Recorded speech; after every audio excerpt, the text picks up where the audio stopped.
Mr. Lloyd, thank you for your attendance. I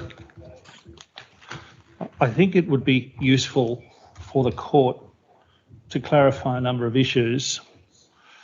The first is that Mr. Lloyd, your learned junior, Mr. Tran, commendably and quite properly informed the court of his instructions on Monday the 10th of January, at the time that the Minister for Home Affairs agreed in the making of orders, setting aside what I'll call the first cancellation decision that was made on the 6th of January 2022.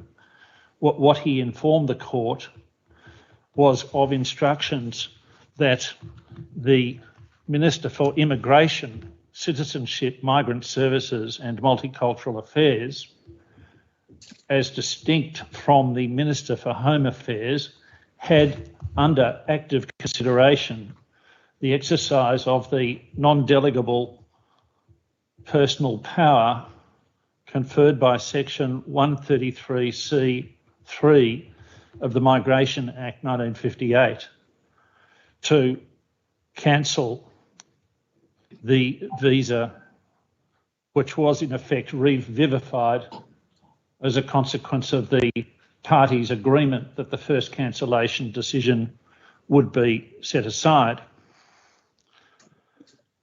When that occurred, having regard to the nature of the proceeding and the issues which are at stake for both of the parties, it seemed to me consistent with the overarching purpose of the Act establishing this court and the objects of the Act establishing this court that all federal courts, as is provided by Section 5A of the Federal Circuit and Family Court of Australia Act 2021, should seek to ensure that justice was, quote, delivered by federal courts effectively and efficiently.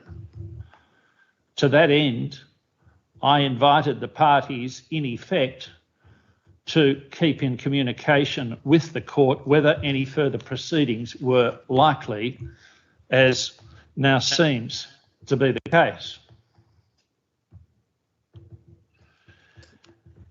Having said those things, I propose to inform the parties of a number of considerations that they may wish to comment upon. The first is, conformably with centuries-old practice, if in an urgent circumstance it is considered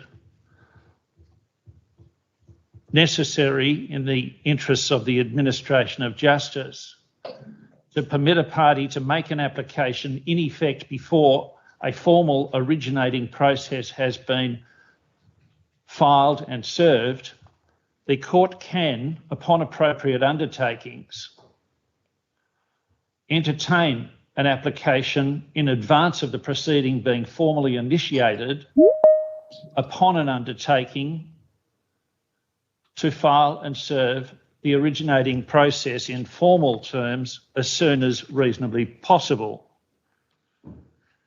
Allied to that well-established practice, and as might seem to be the case here,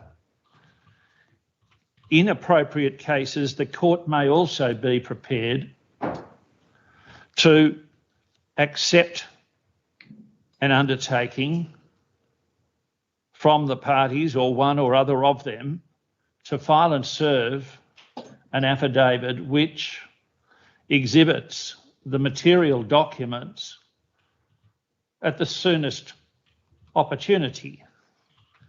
Applied in this case, that would seem to me to require undertakings of that kind, including for an affidavit to be filed to which is exhibited a copy of the decision which I understand was made late today,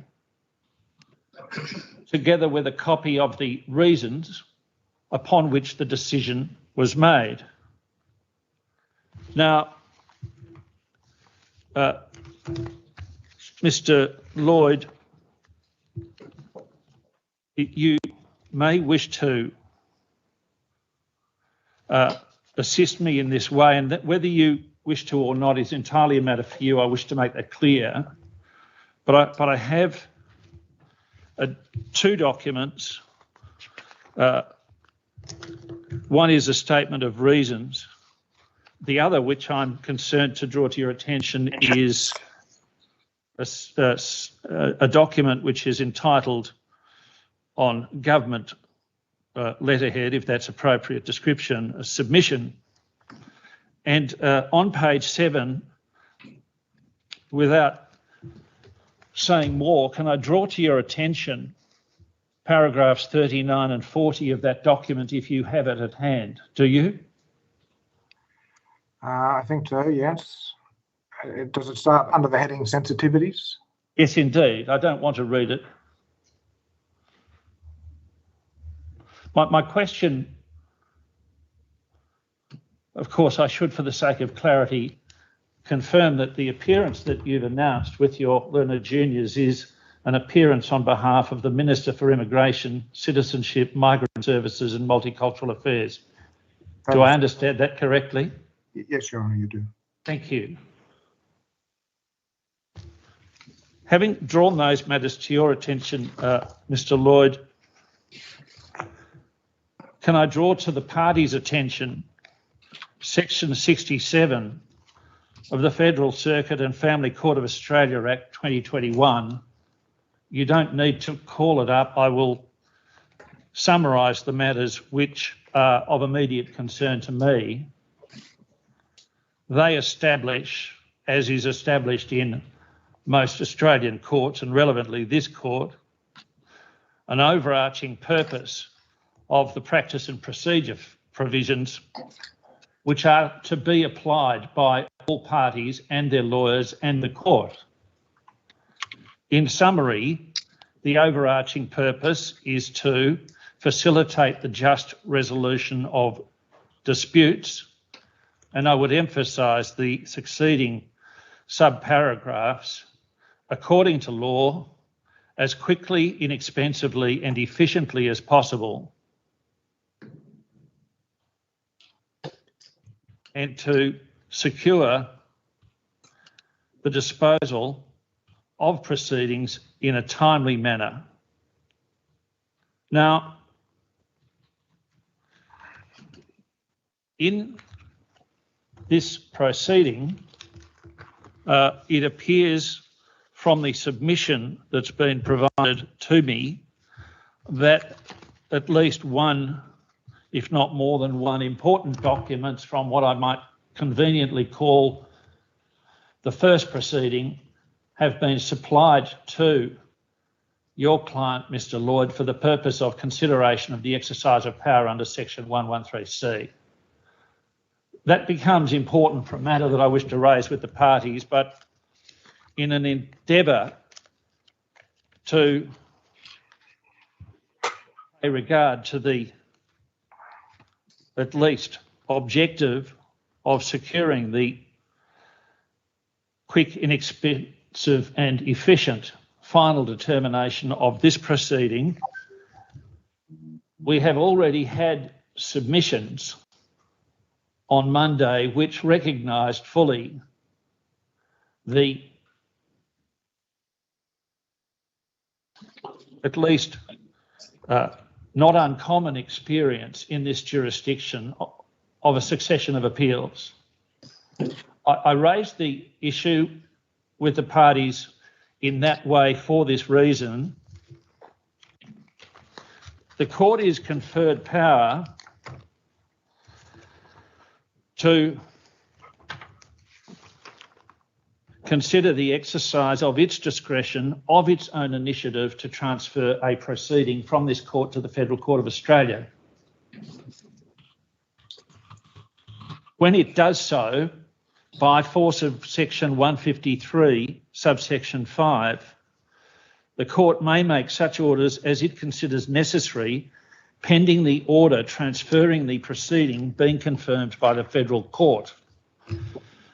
That is to say, while I have, it seems, an unappealable power to transfer a proceeding from this to another court, it's qualified by the requirement in subsection 153(4) that the Federal Court of Australia confirms the order I make pursuant to section 32 AD of the Federal Court of Australia Act 1976. Now, it is very clear that it is not for me to suggest to any other court how they might efficiently conduct the business of the court. But I am firmly of the view that the following matters ought to be decided now, and that any question of directions as to the future conduct of any further proceeding are matters which the parties, if they're so advised, would take up with the federal court once the administrative arrangements dealt with between the registries of those courts can secure the allocation of the proceeding to a docket of another judge. And I think it is uncontroversial at this time of year that cases of this kind fall to duty judges outside of the legal year, or to judges who are asked to take up the cudgels when parties need urgent attention. Now, it seems to me necessary, upon the indications that I have given, to address a number of issues which could be dealt with either by way of undertaking or by way of court order. The first of those is, as occurred effectively by consent on the 6th of January 2022, the parties were able to agree in orders that would preserve the status quo pending a final hearing last Monday on the 10th of January. And I regarded at that time, as I still do, the conduct of the parties and their lawyers at that time commendably as being completely consistent with their overarching obligations to the court and to each other.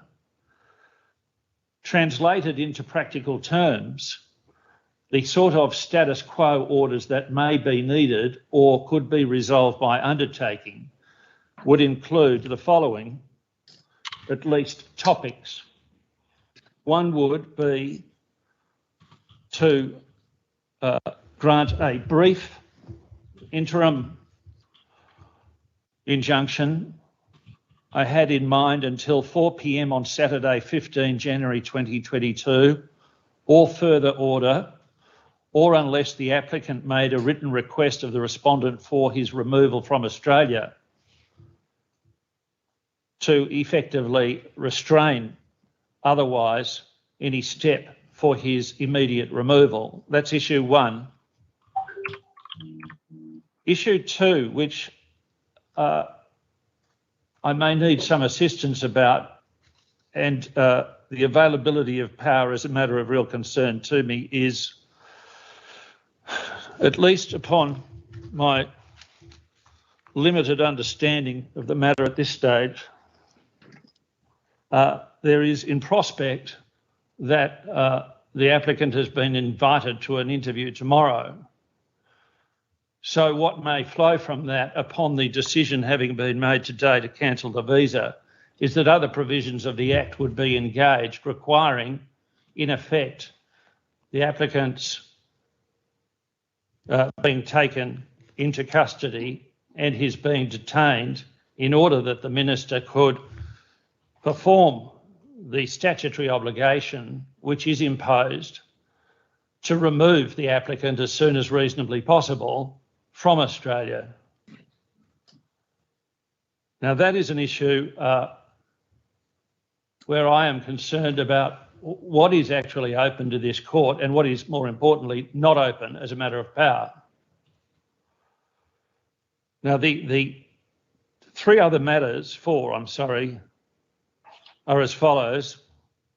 Transfer pursuant to Section 153 of the Federal Circuit and Family Court of Australia Act. Next is a direction that the parties and each of them forthwith do all things and take all steps as may be reasonably necessary to make application to seek confirmation of the transfer of the proceeding pursuant to Section 32 AD 1 of the Federal Court of Australia Act 1976. Next, subject to a matter that I need to address, I've referred earlier to undertakings, and I had in contemplation that it would be sufficient compliance with an undertaking to file and serve an originating application and any supporting affidavit by 5 p.m. on Saturday, 15 January 2022. Conformably with the earlier order, that should come back perhaps to 4 p.m. The last thing would be the reservation of the parties' costs. Now, having raised those matters, the next issue that I need to deal with is that I will be publishing an order tonight, and at some stage I will be publishing effectively extempore reasons which explain the position which has obtained in this court up to 9 p.m. tonight.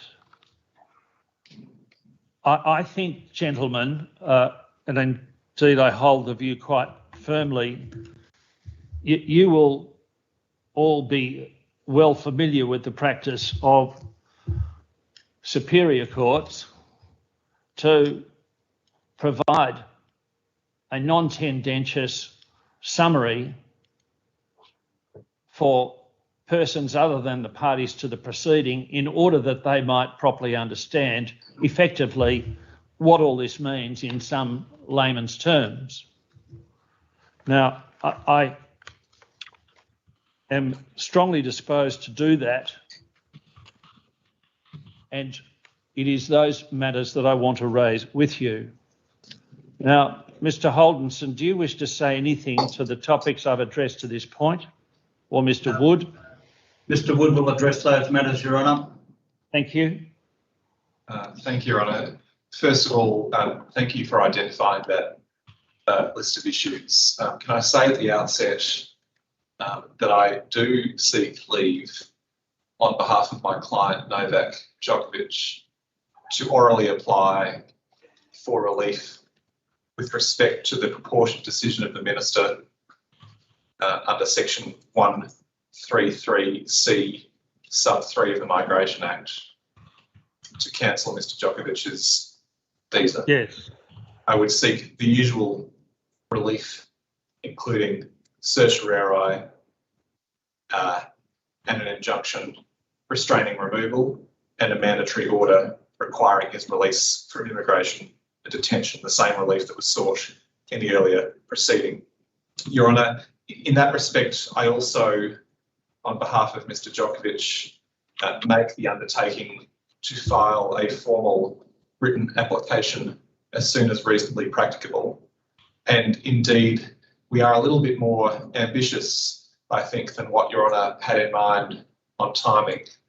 We, Your Honour, think that we will be in a position to file a formal written application by 10:15 p.m. tonight. I'm grateful for that indication. Before you continue,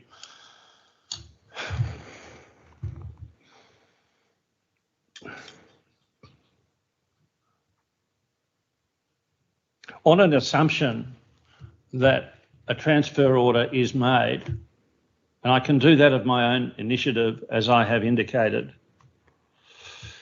that order would become operative upon it being confirmed pursuant to section 32AD of the Federal Circuit Court of Australia, Federal Court of Australia Act, I beg your pardon. It is not for this court, as I've emphasised, to purport to direct in any way, shape or form how the business of the Federal Court of Australia should be conducted. But if one tries to think about this in a practical, efficient way that is consistent with the parties and obligations, their overarching obligations to themselves, each other and this court, it is difficult to imagine that any judge to whom a proceeding is transferred that is of this kind would not themselves immediately turn their mind to what orders they contend to be appropriate for the determination of the proceeding by them in their docket.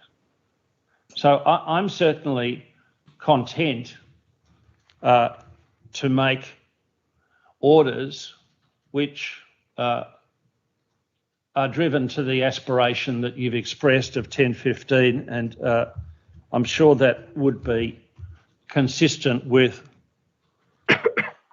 some of the matters that have been dealt with under the heading sensitivity in the submission. But Your Honour, would Your Honour hear me on the anterior question of whether Your Honour ought to, I understand that Your Honour has the power. Can I make a brief submission directed to the question of whether Your Honour ought, in the exercise of discretion, transfer the matter to the Federal Court? Of course you may. Very briefly, Your Honour, the only concern we have with that course of action is what we perceive would be chewing up of time that is, in the extraordinary circumstances that my client finds himself in, extremely precious every minute that we have before the tournament commences on Monday. There are at least two steps of the process that we apprehend might cause delay and perhaps unnecessarily so. First of all, as Your Honour had indicated, the Federal Court would need to confirm the transfer. I don't myself doubt that the Federal Court would think it fit to do so, but it's a process and a hurdle that we think is not necessary in the urgent circumstances of the case to create that hurdle to be cleared. Secondly, in any event, Your Honour, we appear before Your Honour now at 9:15 on Friday night. As Your Honour was indicating a moment ago, whichever judge of the Federal Court of Australia who was to preside in any proceeding transferred to it would need to contemplate their own procedural directions they think appropriate.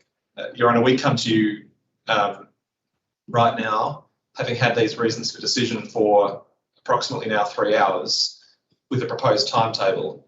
If Your Honour were minded to retain the matter in this court, we would make submissions to Your Honour about what that timetable would be, and we would therefore avoid the need for appearance at a different judge on a future occasion about those matters, and uncertainty in the meantime as to how the matter is going to progress in the very limited time available. To the extent, Your Honour, that there is any concern underlying the contemplation of transfer with any question of apprehended bias, I don't know if that is a concern of Your Honour. It's certainly not a concern that we think ought apply. Your Honour, on Monday, in accordance with agreement of the parties, granted relief on a singular basis concerned merely with what one might call a procedural question, the reasonableness or otherwise of the conduct of the delegate's interview. It is impossible in our submission, Your Honour, to see how any reasonable bystander might think that Your Honour's adjudication on that point could possibly have any bearing on the issues which we intend to agitate concerning the legality of an entirely separate process, being one that has culminated this evening in a decision of the Minister personally to cancel my client's visa. So, Your Honour, there's a number of other things I might say about questions about injunctions bearing on removal, questions about orders about form and location of detention in the meantime, and of course timetabling. But I did want to make those submissions about the possibility of transfer, Your Honour, lest there be a possibility Your Honour would be persuaded to keep the matter. Before moving further, do you have a precise understanding whether the applicant has already been retaken back into detention? He has not. Can I add to that further, Your Honour, so to try to complete the picture as much as I understand it?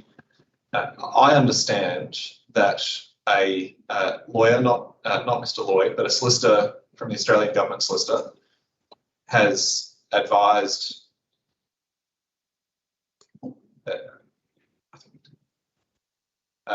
that it is not proposed, as I understand it, by the Minister to re-detain my client tonight. Your Honour has obviously heard or read perhaps of the prospect of the suggestion that my client might be required to attend at a location at 8 a.m. tomorrow morning. That question is one that I would address. We would seek, Your Honour, a version of the same kind of order that Your Honour made the other day that would facilitate my client being together with his legal team tomorrow to assist in the preparation for the hearing. That was the order I made on Sunday night, wasn't it? It was Sunday night last week, Your Honour, yes. And so what we had in mind, I can address Your Honour on the formulation of orders, but in substance what we had in mind is this, Your Honour. It moves a little bit to speaking of timetabling, but in substance what I had in mind was that if Your Honour might make an order, or perhaps the Minister might make an undertaking if he is willing, that my client would be permitted to be located with his legal team during the day tomorrow, and that just as I understand the Minister is not proposing to detain my client tonight, and that my client will therefore stay at his present residential address tonight, that my submission would be it would be somewhat absurd for the situation to be any different on the Saturday night. Where this is leading, Your Honour, in terms of timetabling is that I can step out what we had in mind about timetabling, but I'm aware of the anterior question about transfer. But what we had in mind, Your Honour, is that we would be in a position not only to file an originating application tonight, we would expect to file final submissions by midday tomorrow. We have at least one particular ground in mind. We are considering, obviously, others. So we would file an originating application tonight in a formal sense. We would file submissions by midday tomorrow. We would expect the Minister to file submissions by, we suggest, 10 p.m. tomorrow. The matter would then be ready for hearing subject to the convenience of the court on Sunday, if that were suitable. Your Honour, in terms of oral submissions, this will be a hearing, as I appreciate sitting here now, that will be much more confined. It will be simpler. The grounds will be narrower. I have no expectation that oral submissions would need to take any more than 60 minutes. They may well be substantially less. And we would be happy to sign up to a strict limit of the kind that Your Honour made the other day, but an even shorter period, 60 minutes, for example. We hope that the matter, we understand the court is under considerable pressure. I don't want to add to that. All I can say, obviously, is that as things stand, Mr. Djokovic may be scheduled to play on either Monday night or Tuesday night. The precise night might become clearer the further we go on in time, but as things stand, that's what we understand the position is. And in those circumstances, we're very concerned about time. Can I say one more thing about time? I don't wish to be critical, but the position we find ourselves in today is the product of being given reasons for decision and decision material shortly after 6 p.m. on a Friday, more than 4 days after the original decision was made. To the extent that media commentary may suggest that the Minister was burdened by material that we were providing, the reasons for decision record, Your Honour, at paragraph 13, that the only substantial material provided, the only what might be aptly described as a voluminous material, which was a set of scholarly articles about the consequences of recent infection, natural immunity, were expressly not read by the Minister. He says that in paragraph 13. The advice that the Minister received from the Department of Health is recorded as having been received on Tuesday the 11th. We are where we are because of the time the Minister has taken. We are moving as fast as we possibly can. We wish the litigation to have a purpose. We hope that the court, whether it be this court or the federal court, would be in a position to hear the matter on Sunday and determine it at a time that, if my client is successful, he would be in a position where he would be able to play on Monday night, if that indeed is the way the schedule plays out. And it's that concern, Your Honour, about timing and scheduling which drives really my submissions about transfer. We hope that there can be as few impediments to the quickest determination of what we expect to be a fairly simple application over the course of the next period of time. To Mr. Wood, to break this up a little, as is so commonly the case in applications for judicial review in relation to decisions made under the Migration Act, including with respect to the cancellation of a visa and including with respect to the process by which the decision was arrived at, in so many cases, there is really no contest on the evidence. The parties put in a court book, or they put in an affidavit. The Minister may put in some brief affidavit that seeks to correct the odd fact here or there, but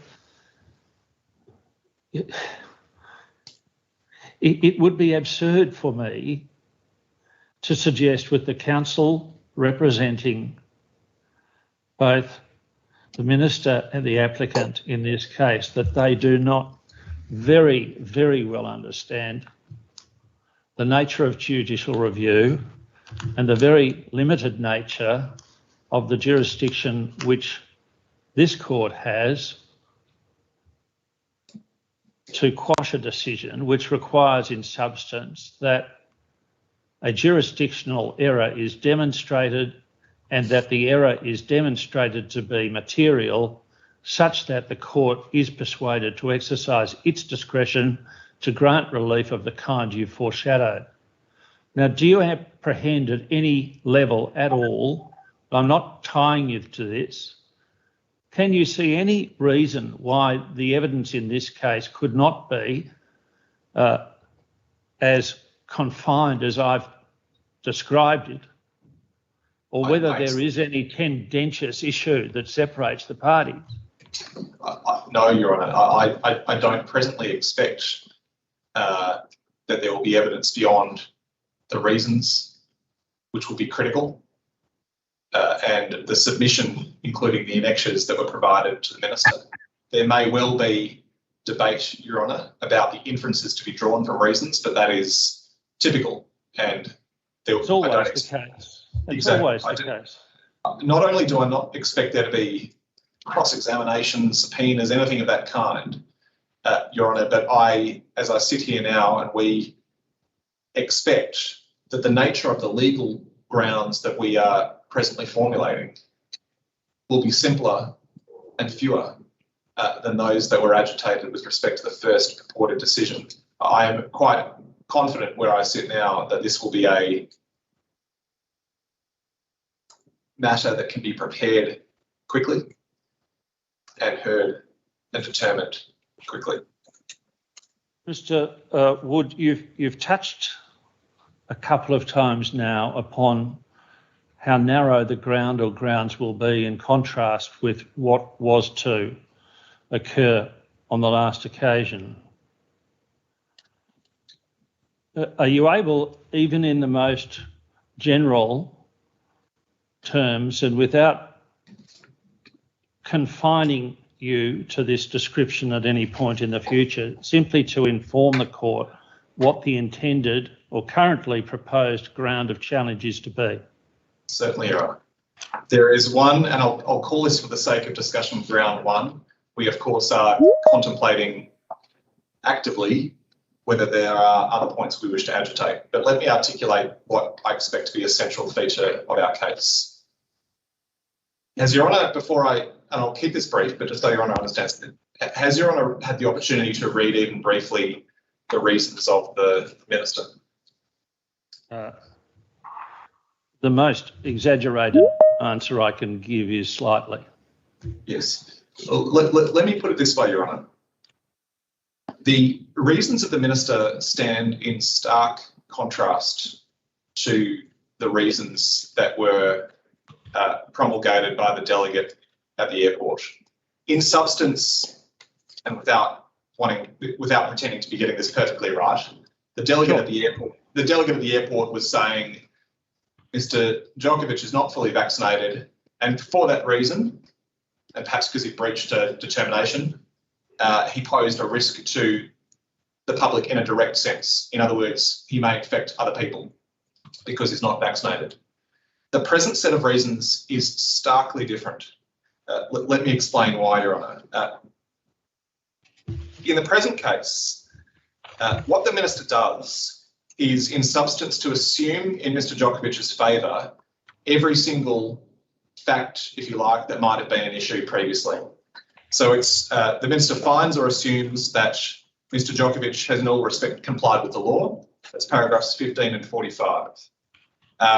Importantly, the Minister finds or assumes that Mr. Djokovic poses only a negligible risk to others by virtue of, in effect, having natural immunity from recent infection, paragraph 13.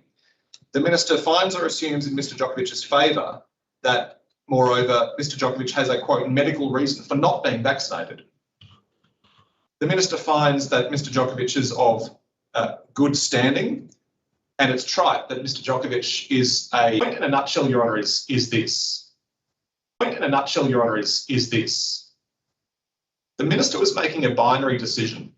If he did not cancel Mr. Djokovic's visa, then Mr. Djokovic, subject to the possibility of a further decision being made, stays in Melbourne, plays in the Australian Open.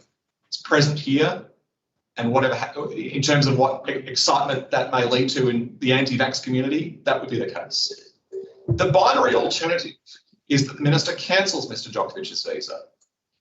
That cancellation leads to the forcible mandatory removal of this man of good standing, who has a medical contraindication to a vaccine, who's complied with law, who poses a negligible risk to others, being forced out of Australia and being subject to provisions in the Act and the regulations that would then preclude him from coming back to Australia for 3 years, subject to the possibility of a waiver being exercised. That was a simple legal proposition, the binary alternative, and that's the path the Minister's gone down.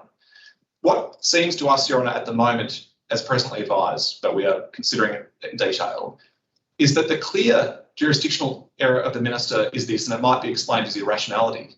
The Minister only considers the potential for exciting anti-vax sentiment in the event that he's present.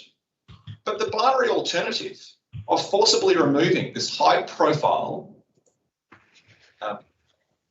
legally compliant, negligible risk, medical contraindication player, precluding or impairing his ability to come back to Australia for 3 years and prejudicing his career, on the basis of 2 statements made in 2020 and the possible perception of those statements by others, the Minister gives no consideration whatsoever to what effect that may have on anti-vax sentiment and indeed on public order.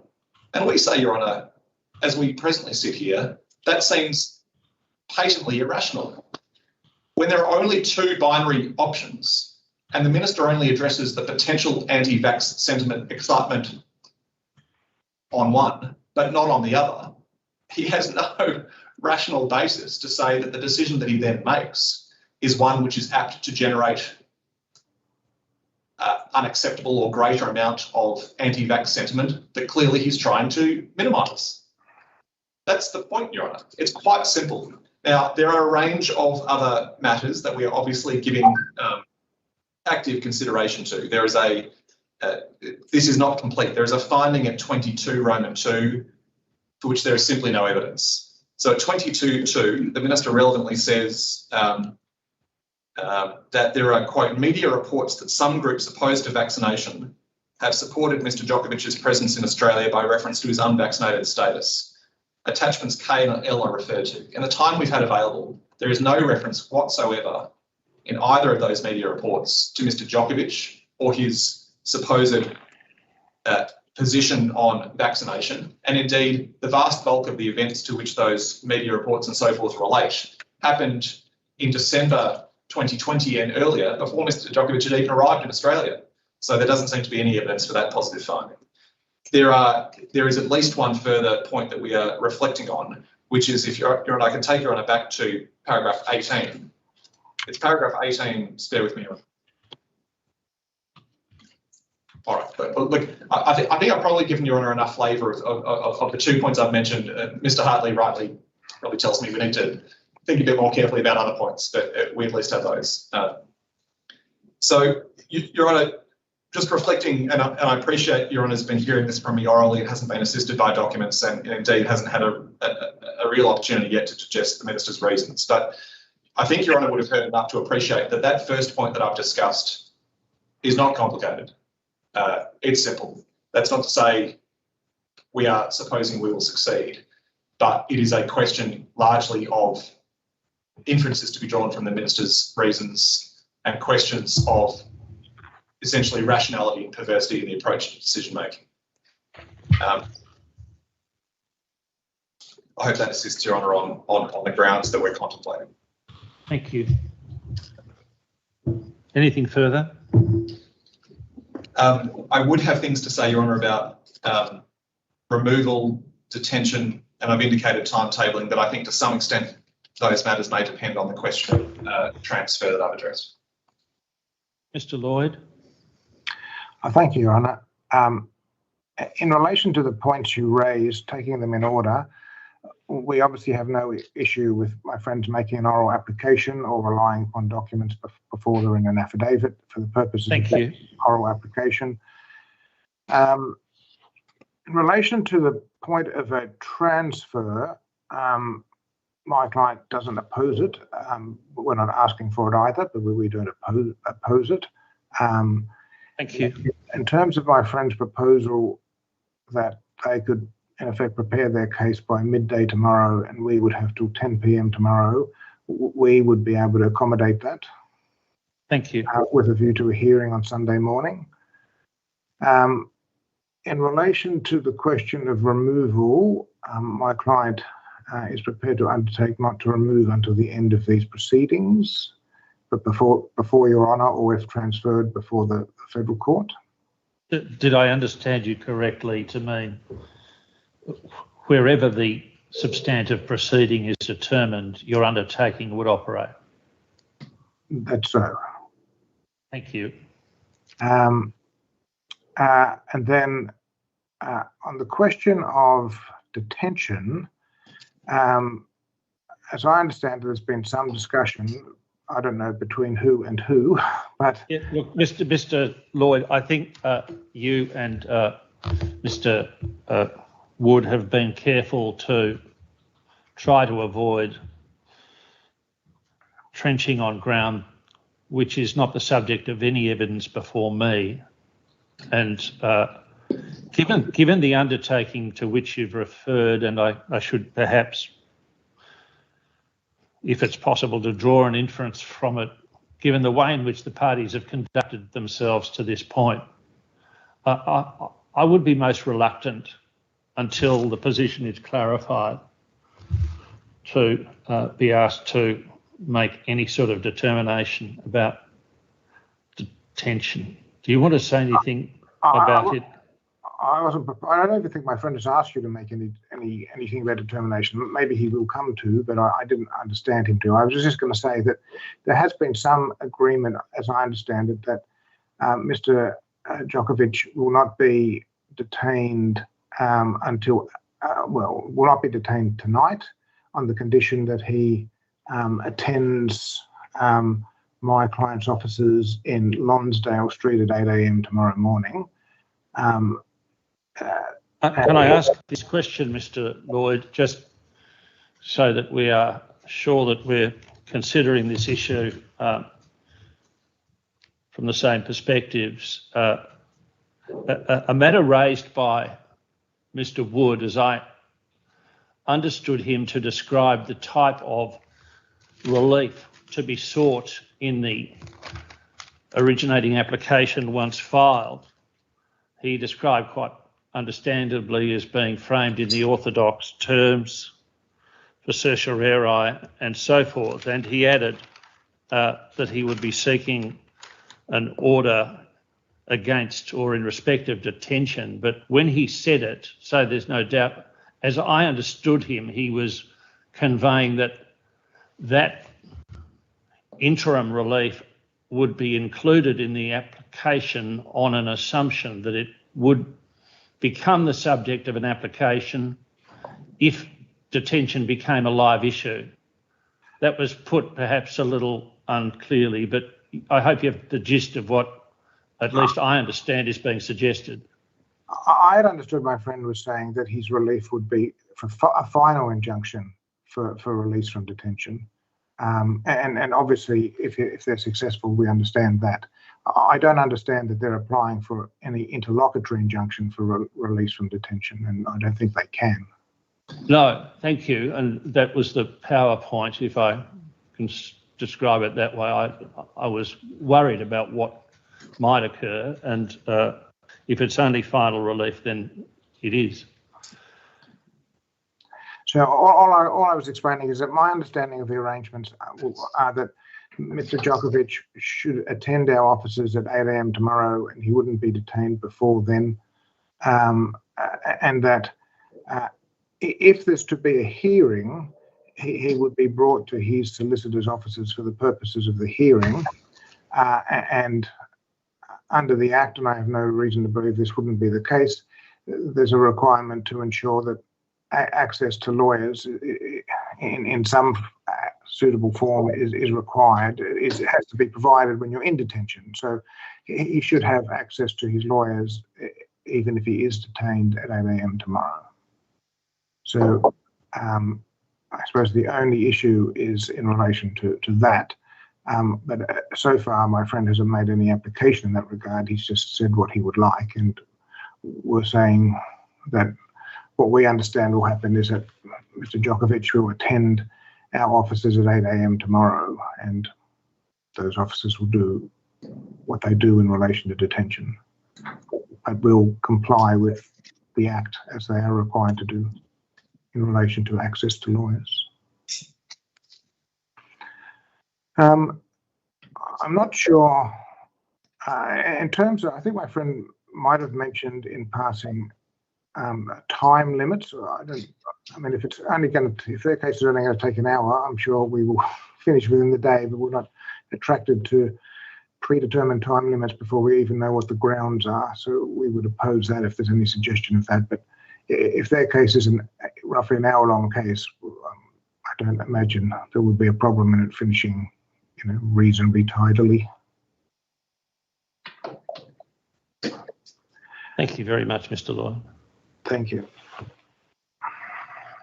Can I ask a question? Certainly.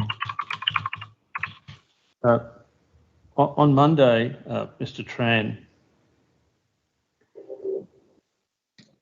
quite properly drew to the court's attention the availability of the discretionary power under section 133C.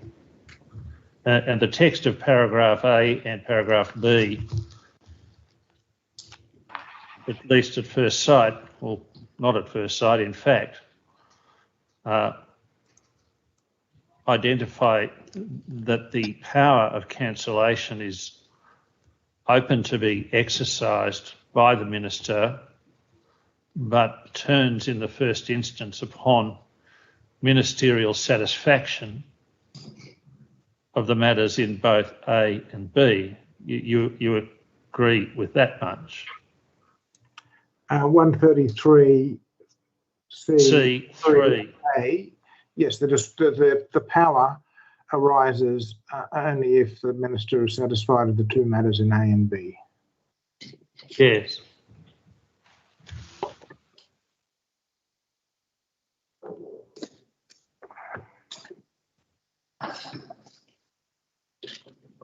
It seems unfair to the parties to press them too much in relation to their submissions at this point.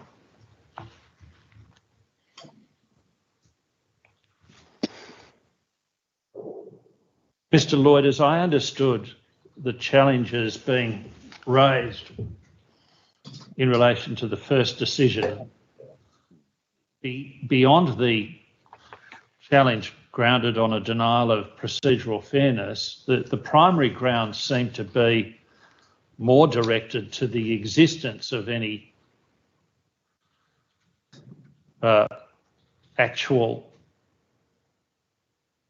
obligation to be vaccinated, and it raises this issue, if you could just think about it in the broadest sense. The expanded guidance provided by the Australian Technical Advisory Group on Immunisation, or ATAGI as this body is known. It's a body established by the Commonwealth Department of Health, and its expanded guidance and its definitions about what fully vaccinated means seems to be the source of the obligation. I think it's important to recognise that that issue was never determined on Monday, and the other side of this coin seems to be that on the whole of the material, the documents to which the court's attention was taken on Monday, as is so often the structure of legislation or regulations, you begin with a general rule and then you admit of the possibility of exceptions. So that the case as I had understood it was the general rule was an obligation to be vaccinated, an exception was medical exemption. So there seems to be some confusion still necessary to be addressed in this case for the purposes of appreciating whether there was a correct understanding of the applicable principles. Stated in other terms, it was never the applicant's case that he was vaccinated. His only case was he fell within an exception. So if there was an exception, and if he had an Australian travel declaration which had been assessed and given the green light, that part of the case I think remains unresolved. But that case is over. And a further aspect of this that I need to raise for both of the parties is, if you begin from a position that this ATAGI expanded guidance is a matter the status of which has to be ascertained,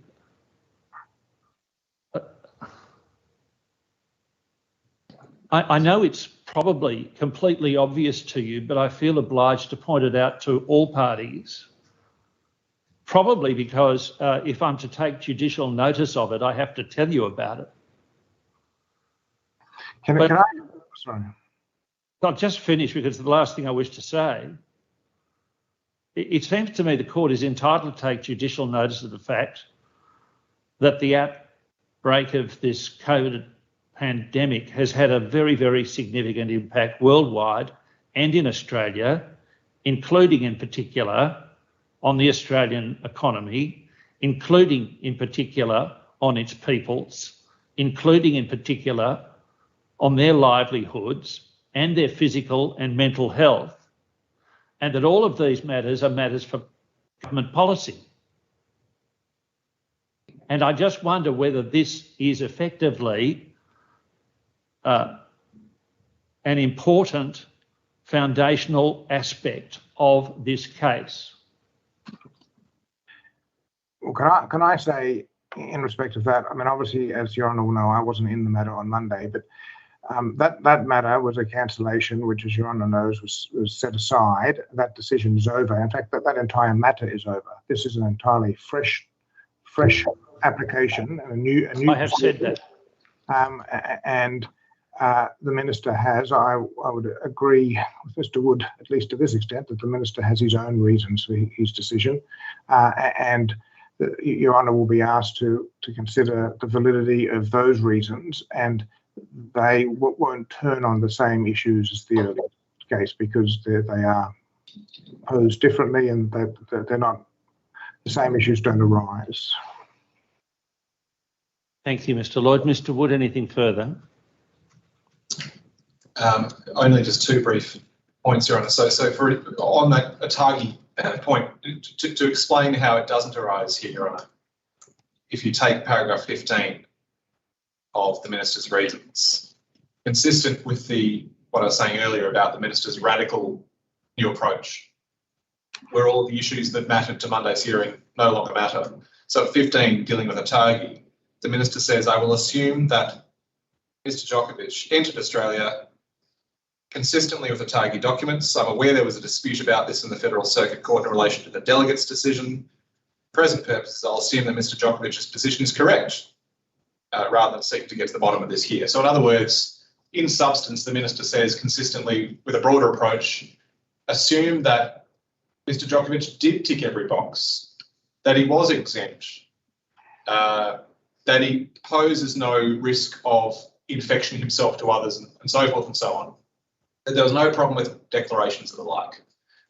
The underlying new rationale is not a direct risk to others.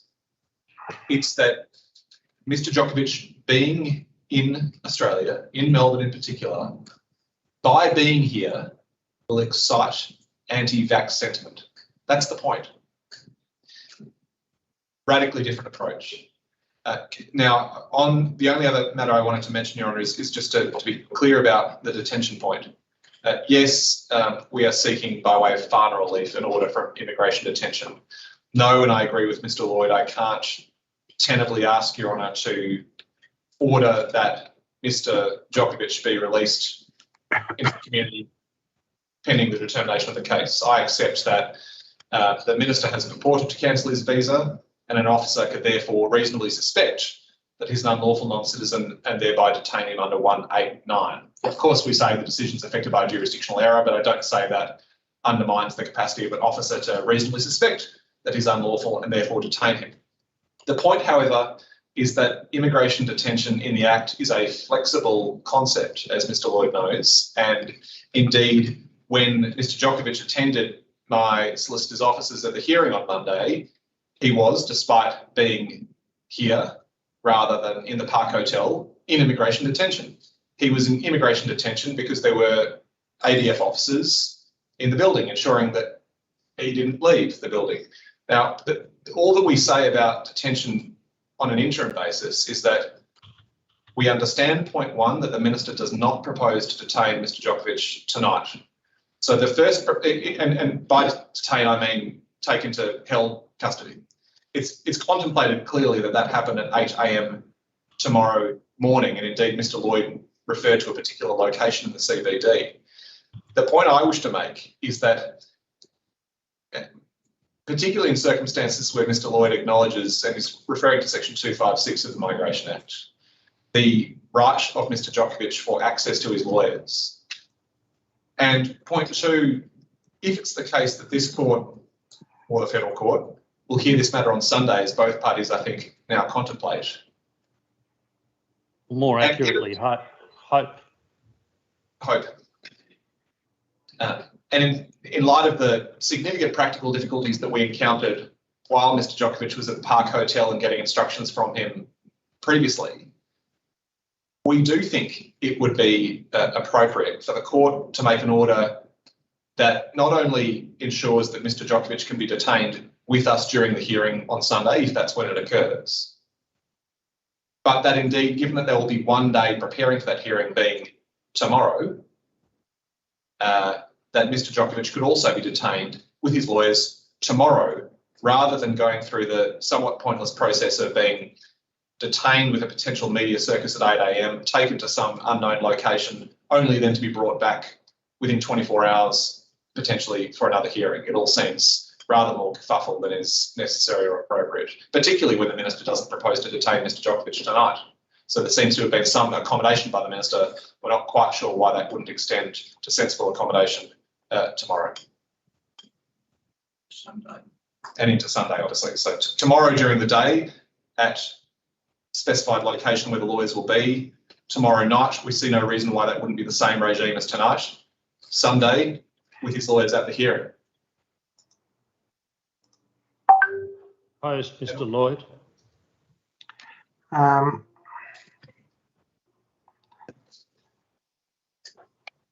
I'll just look at some instructions I've received.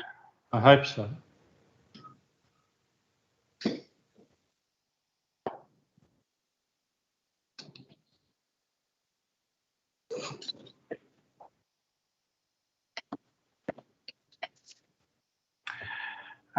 The proposal that my client has suggested is that arrangement could be that he would, as previously agreed, attend at the department offices at 8 a.m, where he would be detained. Then 2 ABF officers would attend at the solicitor's offices with him, sitting on the same floor but away from his conference room during that day. That would make him still in detention, I assume, is the premise. And then he would leave the offices tomorrow. What it says here is after midday, and then be taken back into detention.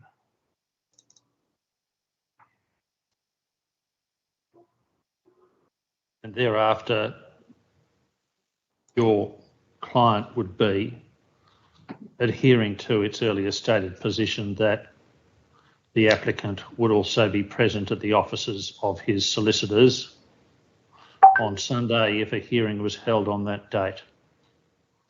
Yes. So I'm clear about it.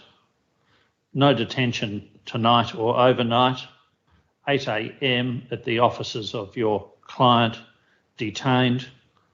Then from sometime after 8 a.m, in detention at the offices of the applicant's solicitors, being effected by 2 members of the Australian Border Force being present on the same floor where he is providing instructions for the purposes of a hearing on the Sunday. And thirdly, back into detention on Saturday night. And finally, in detention at the offices of his solicitors during the course of the hearing, if that was possible.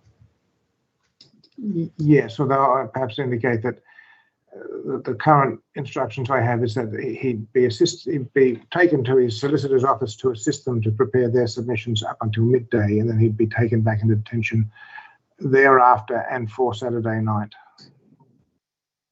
And then brought back to his solicitor's offices on the Sunday morning for the hearing, assuming there is to be a hearing on Sunday. Well, the position that obtains, as I've understood it, Mr. Lloyd, is that Mr. Wood cannot, to adopt his expression, tenably contend that I can do much else about this. It's really the concessions that are being made have been made, and other than that, the Act applies. Well, I understand what my friend has asked for. I think we've come a long way to give him what he wants, but unless there's some other proposal, I mean, that's what my client is prepared to agree to.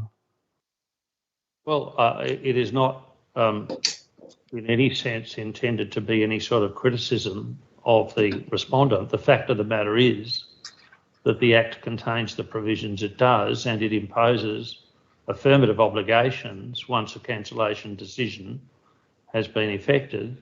I don't need to say anything more to the parties present about what the Act requires to happen. So you would say, as you have said more than once now, my client has made a number of concessions. It may not be exactly what the applicant wants, but it's a lot more than might otherwise have been proffered. The court will adjourn briefly. The Federal Circuit and Family Court of Australia stands temporarily adjourned.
Citizenship, Migrant Affairs and Multicultural Services.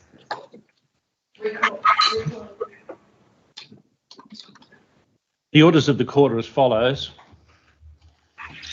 Upon the applicant, through his counsel, undertaking, 1, to file and serve as soon as is reasonably practicable, (a), an originating application respecting the interlocutory and final relief to be sought in this proceeding, (b), an affidavit to which is exhibited a copy of the respondent's statement of reasons for the decision made, purportedly pursuant to section 133C3 of the Migration Act 1958, CTH, together with the submission for decision by the respondent. 2, to submit to such order, if any, as the court may consider to be just for the payment of compensation, to be assessed by the court or as it may direct, to any person, whether or not that person is a party, affected by the operation of this order or undertaking, or any continuation, with or without variation, of the order or undertaking, and 3, to pay the compensation referred to in paragraph 2 above to the person affected by the operation of the order or undertaking, and upon the respondent, through his counsel, undertaking that, 1, pending the final hearing and determination of this proceeding, or unless the applicant makes a written request of the respondent for his removal from Australia, he will not, whether by himself, his servants, his agents, the Department of Immigration, Citizenship, Migrant Services and Multicultural Affairs, the Australian Border Force, or howsoever otherwise, take or attempt to take any step to remove or purport to remove the applicant from Australia, whether pursuant to section 198 or 199 of the Migration Act 1958, CTH, or otherwise. 2, the applicant will not be taken into detention before attending for interview at the offices of the respondent at 8 a.m. on Saturday, 15 January 2022. 3, the applicant may continue in detention from 10 a.m. until 2 p.m. on Saturday, 15 January 2022, such detention to be effected by his being delivered by the respondent to the offices of the applicant's solicitors, where he shall remain subject to the supervision of 2 officers of the Australian Border Force. 4, the applicant may continue in detention from 10 a.m. until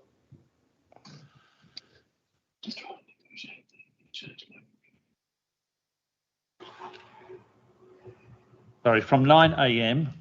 on Sunday, 16 January 2022, such detention to be effected by his being delivered by the respondent to the offices of the applicant's solicitors, where he shall remain subject to the supervision of 2 officers of the Australian Border Force, the court orders and directs, 1, pursuant to sections 202-203 of the Federal Circuit and Family Court of Australia Act 2021, CTH, the parties have leave to appear and to make submissions before the court by video and audio link.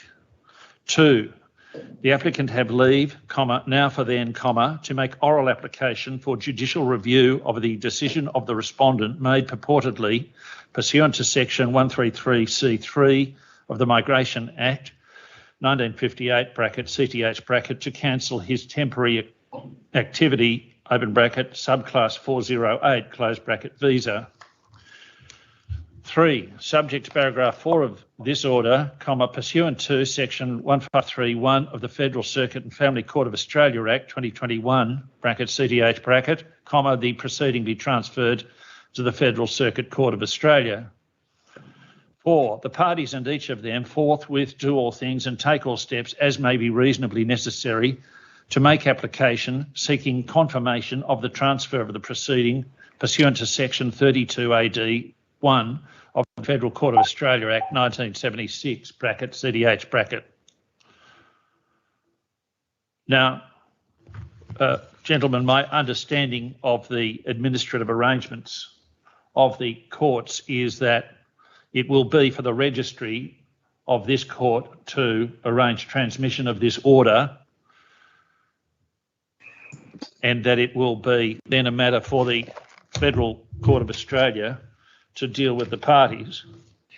The final thing I wish to note, subject to anything the parties may wish to address in relation to the orders which have been pronounced, is that orders are pronounced in open court. A number of notations have been added to the order which deal with the narrative events which have occurred to this date and include some less significant matters, such as the respondent having not opposed the grant of leave and matters of that nature. So, subject to those matters, I propose to adjourn. Now, Mr. Wood, is there anything further you wish to add? Yeah, questions. Just bear with me, Your Honour.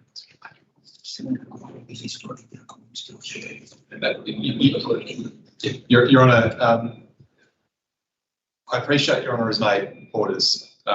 Can I raise one legitimate concern of my client about the 8 a.m. procedure tomorrow morning? Of course. Mr. Lloyd, during his submissions to the court, identified the address and location of that location where that would occur. We have a genuine concern about security and a potential media circus, to be frank, if the taking into detention of my client is to occur at the location that Mr. Lloyd has now identified. We don't understand how there could be any practical disadvantage for instead the taking of my client into immigration detention to occur at a location to be agreed between the parties, but not one which has now been effectively announced to the world. There are reasonable limits upon what these parties can expect of this court. I am concerned to hear and determine as efficiently as I can the issues in dispute in the proceeding. The one thing you can be guaranteed of is that I will not be a party to, and I will not be in any way somehow inveigled into the very real possibility of a media circus if that is what the parties anticipate. One might have thought on mature reflection, Mr. Wood, and this is not directed at any of the council involved, that the obviousness of that circus might have occurred to everyone before 5 to 11 on Friday night. Now, don't put this at my feet, and I know you're really not doing that, but I'm very happy, subject to anything that Mr. Lloyd may submit, that these minutes can be modified or moulded to reflect the perhaps eminent good sense of providing for the sort of regime that you have suggested. Is there anything further you wish to add? No, Your Honour. Mr. Lloyd. Yeah, there were three things, Your Honour. The first one was, I think you referred to the undertakings as orders. And no, I didn't. The structure of the orders are in conventional form. There will be, beneath the title of the proceeding, a recitation of who it is that appears as counsel for each of the parties.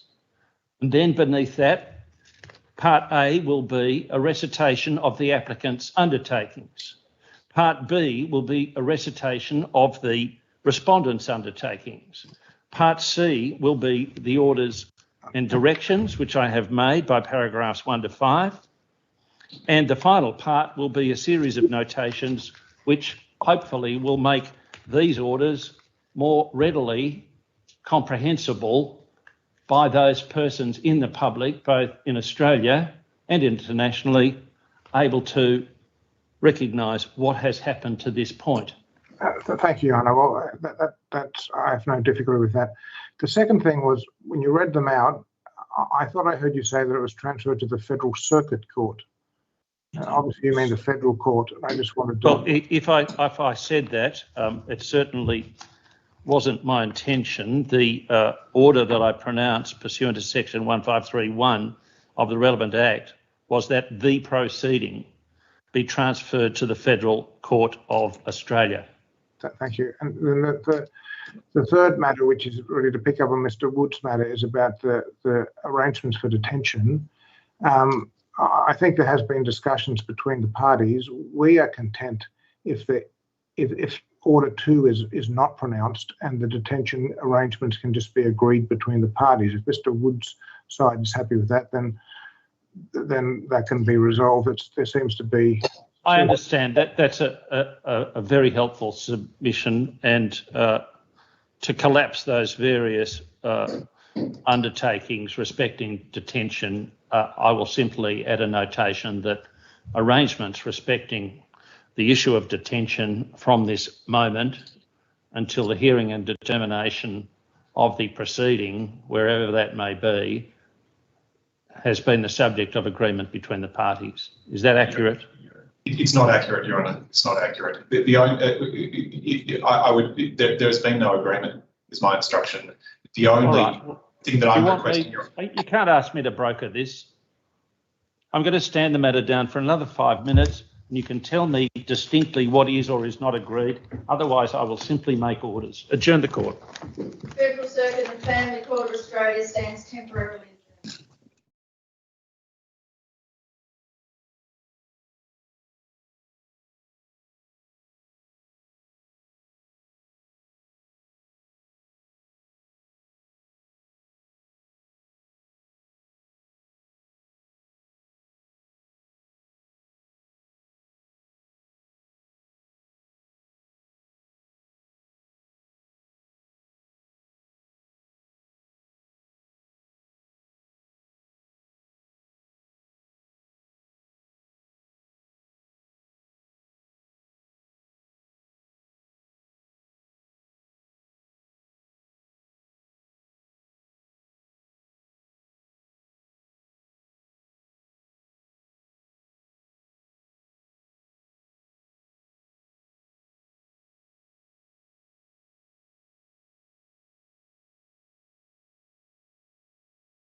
Australia is now in session, recalling the matter of NOVAK DJOKOVIC, the Minister for Immigration, Citizenship, Migrant Services and Multicultural Affairs for hearing.